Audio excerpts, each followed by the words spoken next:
Hello, this is Thieves 101, your weekly recap of everything 100 Thieves. I am your host, James Payne, and this is my co-host, Aslan. And today we will be catching up on everything 100 Thieves. These episodes are going to be concentrated on catching up everything that happened. So we're going to recap our previous week, which is going to be League of Legends and Call of Duty this week. And we are going to be previewing anything that is going to happen the next week. So we are going to start off with the 100 Thieves League of Legends team that, surprise, surprise, lost to Shopify Rebellions last week 2-1, which was honestly quite an upset, but I don't necessarily know if the team knew how important this game was going, considering the fact that in the group stage, if you don't get top 2, you get placed into the losers bracket of the playoff run. This game single-handedly basically decided for us that we are going to be starting in the lower bracket, especially against a team like Shopify Rebellion, which I feel like is considered in that bottom 4 team. This was a very difficult defeat to take. Only 2 teams have upset top 4 teams, which would be Disguised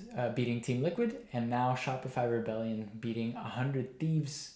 As a fan of the 100 Thieves League of Legends team, I think our only goal should be to go to international play, which includes MSI or Worlds. And with this, we have really made it a difficult path for ourselves, thinking about the fact that we go from the lower bracket, we only have 1 loss, and then we're out. It was already going to be considered very difficult to beat a team like C9 or FlyQuest, but now with only 1 loss available, personally, I think it's going to be very difficult for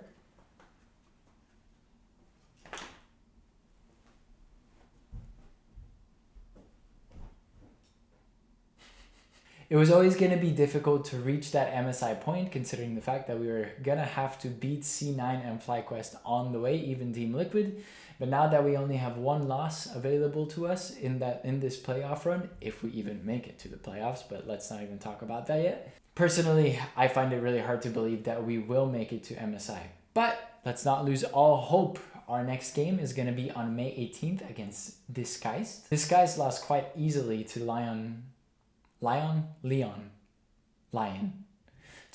Gaming. Disguise lost quite easily to Lion this weekend 2-0, so I don't necessarily think that we are going to have a problem against them. Don't get me wrong, I love Huhi and Abedage to death. They helped us to our one and only victory in the LCS as 100 Thieves, but this Disguise team does not have the cohesion to stand up to 100 Thieves. They also ended the positioning phase in 1 and 6, which is honestly not that great. 100 Thieves has really strong fights from ahead, but also because they don't know how to stop fighting from behind, they just create a bigger and a bigger gold gap in between them and the other team. I predict a solid 2-0. My only worry would be Sniper going up against Castle. Because Sniper is usually pretty weak in lane, he gets behind pretty easily. But honestly, even throughout the last few games, there has been such improvement in that. So I really hope that against Disguise we will have no problems and we will be in the lower bracket, looking forward to playoffs. Maybe it's not even that bad for 100 Thieves to go through the lower bracket. I feel like the pressure really gets to them if they are expected to win, but as an underdog, they really thrive. So let's hope that they will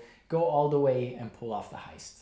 Moving on to Call of Duty, we have started off Major 4 qualifying pretty bad. We started off our first weekend 0-2, but the obvious game that we needed to win was against Falcons, and we brought home a confident 3-0, so that is absolutely amazing. This Falcons team obviously struggled a lot with their original Saudi thought process, but now with Pred on the team and Arcides and Priesta, it's still an interesting concept. I don't know how much hope they have in the long term, but they are at least pulling off a couple of maps. Luckily, not against us. We are now 1-2 in our qualifying phase, which is good. We look hopeful towards a winner's bracket run. I just really hope that the Major 3 win does not make them overconfident. I feel like we got slammed enough against FaZe.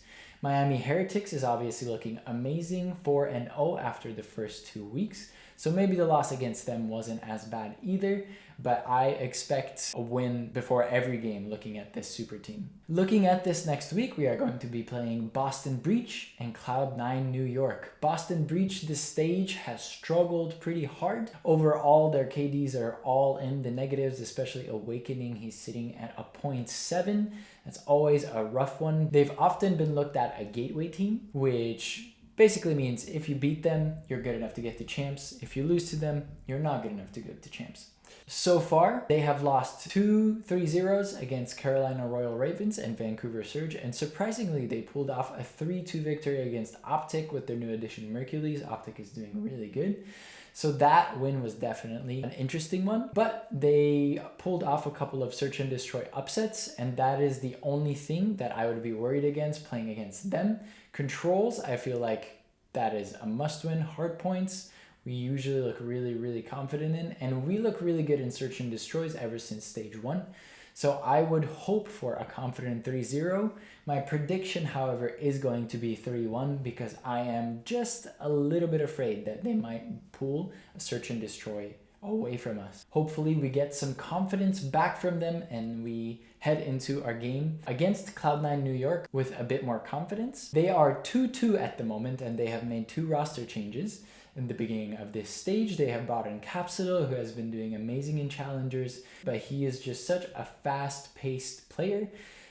He's really an upgrade for this game's pace over Mac. And Attach has just kind of been in the dumps since the beginning of the season, so it's so amazing to see Spart come in, who also in the same game had his one and only championship win with Slasher on LAG. Cloud9 have definitely upped their game ever since making these 2 roster changes. They have won 5 out of their 7 hard points this stage, which is amazing.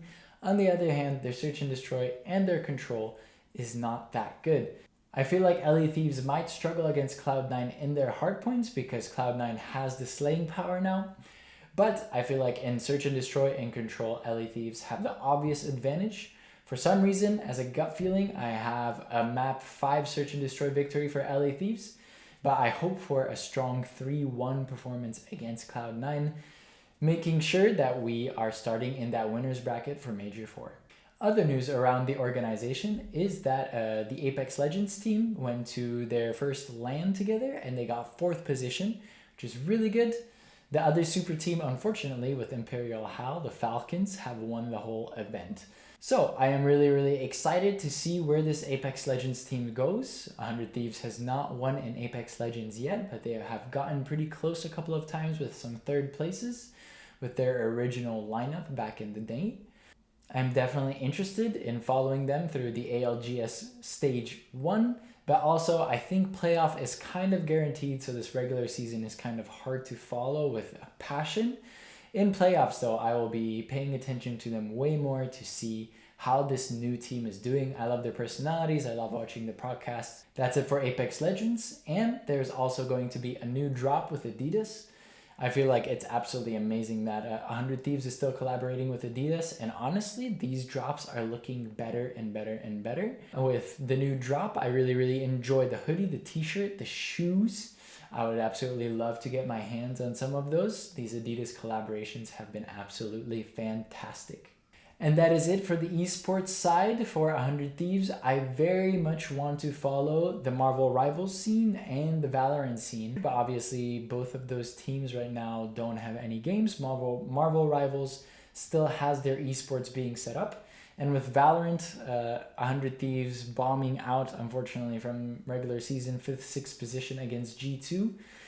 Let's hope that that roster either stays together and figures out what the problems are, or that we find some good additions to that team to make sure that we are fighting for those top 3 positions. And that is it for me this week. I hope you guys enjoyed. I hope you guys are interested in tuning in on some catch-ups and previews and reviews of 100 Thieves esports. We are going to be going into next weekend with a hope for 3 Ws. I feel like that is a pretty solid expectation, especially for the teams that we are playing and the positions that we are right now. And then we are going to be looking into a very, very exciting, for League of Legends, Split 2 playoff, and for Call of Duty, hopefully a Major 4 playoffs, where we look to be very, very competitive.